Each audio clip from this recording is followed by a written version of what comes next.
ನನ್ನ ಮೇಲೆ FIR ಹಾಕೋಕ್ಕಾಗ್ತದೆ? ಈಗ ಸಿದ್ದರಾಮಯ್ಯನವ್ರ ಸರ್ಕಾರ ಬಂದಾದ್ಮೇಲೆ ಅವರ ಚುನಾವಣೆ ಸಂದರ್ಭದಲ್ಲಿ ವರ್ಣದಲ್ಲಿ 2 ಕೇಸ್ ಹಾಕಿದ್ರು, 2 FIR ಮಾಡಿದ್ರು.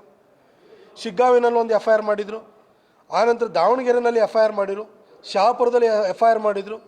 ಬೆಂಗಳೂರಿನಲ್ಲಿ ಪುನೀತ್ ಕೆರಳೆ ವಿಚಾರದಲ್ಲಿ ಬಸವೇಶ್ವರ ನಗರದಲ್ಲಿ ಒಂದು FIR ಮಾಡಿದ್ದಾರೆ, ಹಾಗೂ ಮಾಗಡಿನಲ್ಲಿ ಒಂದು FIR ಮಾಡಿದ್ರು. ಈಗ ಉದಯಗಿರಿ ಸ್ಟೇಷನಲ್ಲಿ FIR ಮಾಡಿದ್ದಾರೆ.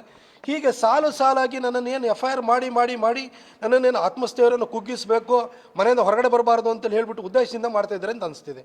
ಆಯಿತು, ನಾನು ಏನು ಪ್ರೊವೊಕೇಟಿವ್ ಸ್ಪೀಚ್ ಕೊಟ್ಟಿದ್ದೀನಿ? ಯಾರನ್ನ ಪ್ರಚೋದಿಸಿದ್ದೀನಿ? ನಾನು ಪ್ರಚೋದನೆ ಕೊಟ್ಟಾದ ನಂತರ ಮುಸಲ್ಮಾನರು ಬಂದು ಪೊಲೀಸರ ಮೇಲೆ ದಾಳಿ ಮಾಡಿರೋದ? ಪೊಲೀಸರಿಗೆ ಆತ್ಮಸ್ಥೈರ್ಯ ತುಂಬುವಂಥ ಕೆಲಸವನ್ನು ನಾವು ಮಾಡಿದ್ದೀವಿ ಹೊರತು ನಾ ಯಾರಿಗೂ ಪ್ರಚೋದನೆ ಕೊಟ್ಟಿಲ್ಲ. ಇಷ್ಟಕ್ಕೂ ಏನು ಪ್ರಚೋದನಕಾರಿ ಭಾಷಣ ಮಾಡಿದ್ದೀನಿ ನಾನು? ಮುಸಲ್ಮಾನರಿಗೆ, ಪುಂಡ ಮುಸಲ್ಮಾನರ ಬಗ್ಗೆ ಮಾತಾಡಿದ್ದೀನಿ.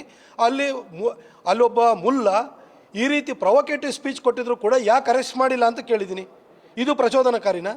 ಅಥವಾ ಮುಸಲ್ಮಾನರು ಪುರ್ಸೊತ್ತಿಲ್ಲದೆ ಮಕ್ಕಳು ಹುಟ್ಟಿಸ್ತಾರೆ ಅಂತ ಹೇಳಿದ್ದೀನಿ, ಇದು ಪ್ರಚೋದನಕಾರಿನ? ನಿಮ್ಮ ಸಂಖ್ಯೆಯನ್ನು ನೋಡಿ ಗೊತ್ತಾಗಲ್ವಾ ಪುರ್ಸೊತ್ತಿಲ್ಲದೆ ಮಕ್ಕಳು ಹುಟ್ಟಿಸ್ತಾ ಇದ್ರೆ ಇಲ್ವಾ ಅಂತ ಹೇಳ್ಬಿಟ್ಟು ಇಡೀ ದೇಶಕ್ಕೆ ಗೊತ್ತಿಲ್ವಾ? ಇದನ್ನು ನಾನು ಹೇಳಿದ್ದೀನಿ, ಸತ್ಯನ ಹೇಳಿದ್ದೀನಿ. ನಿಮ್ಮ ಮನೆಯಲ್ಲಿ ಒಂದೇ ಮಕ್ಕಳಿರೋರು, 2 ಮಕ್ಕಳಿರೋರು ಎಷ್ಟು ಜನ ಇದ್ದೀರಿ ಹೇಳ್ರಿ ನೋಡೋಣ. ನಿಮ್ಮ ಸಮಾಜದಲ್ಲಿರುವಂತಹ ಸೆಲೆಬ್ರಿಟೀಸನ್ನ ತಗೊಳ್ಳಿ. ಶಾರುಖ್ ಖಾನಿಗೂ 3 ಮಕ್ಕಳಿದ್ದಾವೆ, ಸೈಫ್ ಅಲಿ ಖಾನಿಗೆ 4 ಮಕ್ಕಳಿದ್ದಾವೆ. ನಿಮ್ಮ ಸೆಲೆಬ್ರಿಟೀಸೇ ಕಂಟ್ರೋಲ್ ಇಲ್ಲದೆ ಮಕ್ಕಳು ಹುಟ್ಟಿಸ್ತಾರೆ. ಇನ್ನು ನಿಮ್ಮ ಬಗ್ಗೆ ಅದನ್ನೇ ಹೇಳಿದೆ, ಜನೋತ್ಪಾದನೆಯಲ್ಲಿ ತೊಡಗಿದಿರಿ ನೀವು. ಆಯಿತು, ನಿಮಗೆಲ್ಲ ದೇವ್ರು ಕೊಟ್ಟ ದೇವರೇ ನೋಡ್ಕೊಳ್ಳಿ. ಹಂಗಾದ್ರೆ ಸರ್ಕಾರ ಯಾಕೆ ನೋಡ್ಕೊಳ್ಬೇಕು? ಸರ್ಕಾರ ಯಾಕೆ ನಿಮಗೆ ಪುಕ್ಕಟೆ ಕೊಡಬೇಕು? ಟ್ಯಾಕ್ಸ್ ಪೇಯರ್ಸು ಹಿಂದೂಗಳು, ಮೆಜಾರಿಟಿ ಟ್ಯಾಕ್ಸ್ ಪೇಯರ್ಸು ಹಿಂದೂಗಳಿದ್ದಾರೆ. ನಿಮಗೆ ಸೌಲಭ್ಯ ಎಲ್ಲ ನಿಮಗೆ ಸಿಗ್ತಾ ಇದೆ. ಮಕ್ಕಳನ್ನ ಮಾತ್ರ ನೀವು ಹುಟ್ಟಿಸ್ತೀರಿ, ದೇವ್ರು ಕೊಟ್ಟ ಅಂತ. ನಿಮ್ಮ ಮಕ್ಕಳನ್ನ ದೇವ್ರು ಕೊಟ್ಟ ಅಂದಮೇಲೆ ನಿಮ್ಮ ದೇವರೇ ನೋಡ್ಕೊಳ್ಬೇಕಲ್ಲ ನಿಮ್ಮ ಮಕ್ಕಳನ್ನ. ಈ ರೀತಿ ಸಂಖ್ಯಾಬಲನ ಜಾಸ್ತಿ ಮಾಡಿ ಎಲ್ಲ ಕಡೆ ನೀವು ತೊಂದರೆನ ಸೃಷ್ಟಿ ಮಾಡ್ತಿದ್ದೀರಿ. ಈ ರೀತಿ ಭಯದ ವಾತಾವರಣ ಸೃಷ್ಟಿ ಮಾಡ್ತಿದೆ ಅಂತ ಹೇಳಿದ್ವಿ. ಇದು ಪ್ರೊವೊಕೇಟಿವ್ ಹೆಂಗಾಗುತ್ತೆ? ಸತ್ಯ ಮಾತಾಡಿದ್ದೀನಿ. ಈ ಸುಳ್ಳು ಅನ್ನೋದ್ರೆ ಹೇಳ್ಬಿಡಿ ನೋಡೋಣ. ನಿಮಗೆ 1947ರಲ್ಲಿ ಸ್ವಾತಂತ್ರ್ಯ ಬಂದಾಗ ನಿಮ್ಮ ಸಂಖ್ಯೆ ಎಷ್ಟಿತ್ತು? ಇವತ್ತೆಷ್ಟು ಸಂಖ್ಯೆ ಇದೆ? ಇದೇ ಬಾಂಗ್ಲಾದೇಶ ಮತ್ತು ಪಾಕಿಸ್ತಾನ ಪ್ರತ್ಯೇಕವಾದಂಥ ಸಂದರ್ಭದಲ್ಲಿ ಬಾಂಗ್ಲಾದೇಶದಲ್ಲಿ 24% ಹಿಂದೂಗಳಿದ್ರು, ಇವತ್ತು ಲೆಸ್ ದೆನ್ 5% ಇದ್ದಾರೆ.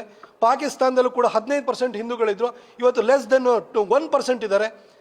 ಇಲ್ಲಿ ಮಾತ್ರ ನಿಮ್ಮ ಭಾರತದಲ್ಲಿದ್ದಂಥ ನೀವು ಮುಸಲ್ಮಾನರ ಸಂಖ್ಯೆ ಎಷ್ಟು ಪ್ರಮಾಣ ಜಾಸ್ತಿ ಆಗಿದೆ. ಇದಕ್ಕೆ ಕಾರಣ ಏನಿದು? ಇದನ್ನು ನಾನು ಸತ್ಯನ ಹೇಳಿದ್ದೀನಿ. ಈ ಸತ್ಯ ಹೇಳಿದ ಕೂಡಲೇ ಪ್ರಚೋದನೆ ಹೇಗಾಗುತ್ತೆ? ನೀವು ಆತ್ಮಾವಲೋಕನ ಮಾಡ್ಕೊಳ್ಳಿ. ನೀವು ಒಂದು ಸಮಾಜವಾಗಿ ನಿಮ್ಮ ಮಕ್ಕಳಿಗೆ ಒಳ್ಳೆ ಎಜುಕೇಷನ್ ಕೊಡಬೇಕು, ಅವರಿಗೆ ಒಳ್ಳೆ ದಾರಿನ ತೋರಿಸ್ಬೇಕು. ಈ ನಿಟ್ಟಿನಲ್ಲಿ ಒಂದು ಸ್ವಲ್ಪ ನಿಯಂತ್ರಣದಲ್ಲಿ ಮಕ್ಕಳು ಹುಟ್ಟಿಸಿ ಅವ್ರಿಗೊಂದು ಎಜುಕೇಷನ್ ಕೊಟ್ಟರೆ, ಅವ್ರ ರೀತಿ ಪುಂಡಾಟಿಕೆ ಮಾಡಿ ಕಲ್ಲು ಹೊಡೆಯುವಂಥದ್ದು, ಪೊಲೀಸರ ಮೇಲೆ ಆಕ್ರಮಣ ಮಾಡುವಂಥದ್ದು, ಈ ರೀತಿ ದಾರಿ ತಪ್ಪೋ ಕೆಲಸನೂ ಮಾಡಲ್ಲ. ನಿಮ್ಮ ಶಕ್ತ್ಯಾನುಸಾರವಾಗಿ ಮಕ್ಕಳನ್ನು ಹುಟ್ಟಿಸ್ಕೊಳ್ಳಿ, ಆ ಮಕ್ಕಳಿಗೆ ಒಳ್ಳೆ ಎಜುಕೇಷನ್ ಕೊಡಿ ಅಂತ ನಿಮಗೆ ಕಿವಿ ಮಾತನ್ನು ಹೇಳಿದ್ದೀನಿ. ಇದು ಪ್ರಚೋದನೆ ಕೊಟ್ಟಿರೋದಲ್ಲ, ನೀವು ಬುದ್ಧಿ ಹೇಳಿದ್ದೀನಿ. ಎಲ್ಲ ಭಾಗದಲ್ಲಿ ಎಲ್ಲೋದ್ರೂ ಕೂಡ FIR ಹಾಕ್ತಾರೆ. ಇಲ್ಲಿ ಮೈಸೂರು ಭಾಗದಲ್ಲೂ ಕೂಡ ಹಾಕಿದ್ದಾರೆ. ಇಲ್ಲಿ ಯಾರು ಮೈಸೂರು ಭಾಗದಲ್ಲಿ ಸಿದ್ದರಾಮಯ್ಯನವರ ಸರ್ಕಾರದ ವಿರುದ್ಧ ಧ್ವನಿ ಎತ್ತೋನು ನಾನು. ಹಾಗಾಗಿ ನನ್ನ ಧ್ವನಿಯನ್ನು ಹುಡುಗಿಸ್ಬೇಕು ಅಂತ ಹೇಳ್ಬಿಟ್ಟು ಒಂದು ವ್ಯವಸ್ಥಿತ ಪ್ರಯತ್ನ ಹಿಂದಿಂದಲೂ 10 ವರ್ಷದಿಂದಲೂ ನಡ್ಕೊಂಬರ್ತಿದೆ, ಅದೇ ಮುಂದುವರಿತಾ ಇದೆ.